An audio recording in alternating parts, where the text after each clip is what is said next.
Taylor Sheridan forever changed television with Yellowstone, a neo-Western show that wouldn't be nearly as popular if not for its incredible characters. Yellowstone centers on the Dutton family, who own the largest cattle ranch in Montana. From stoic patriarch John to the fiery Beth, the Duttons are a clan of strong and often clashing personalities. However, the Duttons aren't the only great characters in Yellowstone.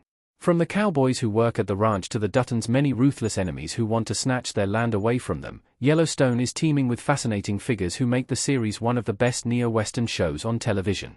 10. Case Dutton. John's youngest son, Case is the Dutton with the strongest moral compass.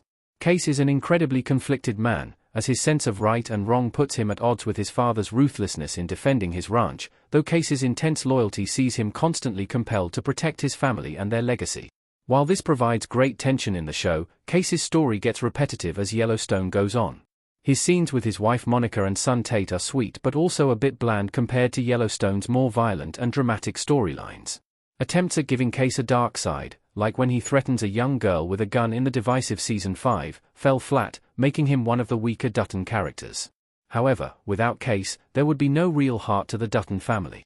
Case is also popular enough to merit his own spin-off called Why, Marshals, a procedural that will premiere on CBS on March 1, 2026. 9. Tita. Though Tita brought some welcome comic relief to Yellowstone, it initially seemed like there wouldn't be much more to her character than her marble-mouthed Texarkana accent and the fact that she's a woman but she acts just like one of the guys. However, the more we got to know Tita, the more we learned there's a deep soul beneath her foul-mouthed exterior. Her attraction to Colby was initially played for laughs, but when he succumbed to her quirky charm, they became one of Yellowstone's best couples. Tita's devastation at Colby's death is one of Yellowstone's most heartbreaking moments, and it's all due to her depth as a character. 8. Jamie Dutton. The black sheep of the family, much of the Duttons' internal conflict centers on Jamie. As an outsider, it's hard not to feel at least a little sympathy for Jamie, as he's never able to win his father's love or approval despite how hard he tries. Jamie is also the target of Beth's ire, and the scenes in which she torments him are often hard to watch. However, Jamie is hardly innocent and blameless, as Beth's hatred for her brother stems from Jamie having a teenage Beth sterilized without her consent after she asked him to help her procure an abortion. As an adult, Jamie is by far the least loyal of the Duttons, and often takes Weasley measures to honor his own self-interests. Sadly, for as fascinating and nuanced as Jamie is, the final season didn't really know what to do with him. Jamie spent most of Yellowstone Season 5 completely sidelined, and when he did get screen time, the show turned him into a cartoonish, simpering villain. As a result, his final confrontation with Beth in Yellowstone's series finale, which should have been one of the show's best moments, ultimately proved unsatisfying. 7. Lloyd Pierce.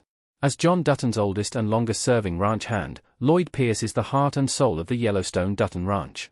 Lloyd greets each day ready to work himself to the bone, and he wouldn't have it any other way. He is truly a cowboy of a dying era. Early on, Lloyd forms a father-son bond with Jimmy Herdstrom, and it's hard not to get choked up right along with Lloyd as he proudly sees Jimmy grow from a scrawny and awkward boy to a full-fledged cowboy in his own right. Whether watching him put in another hard day's work at the ranch or kick back with a beer in the bunkhouse, it's hard not to smile whenever Lloyd is on screen. 6. Malcolm Beck. The Duttons have many foes, though Malcolm Beck is by far the most brutal villain of any Taylor Sheridan series, let alone Yellowstone.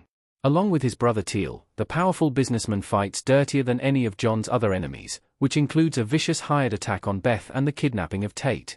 Malcolm Beck completely raised the bar for future Yellowstone antagonists, though none were able to clear it, making other Dutton feuds somewhat anticlimactic in comparison. From his introduction to his satisfying death scene, Malcolm's time on Yellowstone was indeed a high point for the series. Interestingly, Malcolm actor Neil McDonough believes that his Yellowstone character isn't actually dead. McDonough argues that, while John Dutton left Malcolm to die in the field, nobody physically saw him pass. The actor also expressed a desire to return to the Yellowstone universe, and honestly, they'd be lucky to have him. 5. Jimmy Herdstrom. Yellowstone's ultimate underdog, Jimmy Herdstrom experiences the most dramatic arc of any character in the series. With their violent, underhanded ways, it can be hard to stomach the Duttons and their allies at times, but Jimmy is impossible not to root for every step of the way.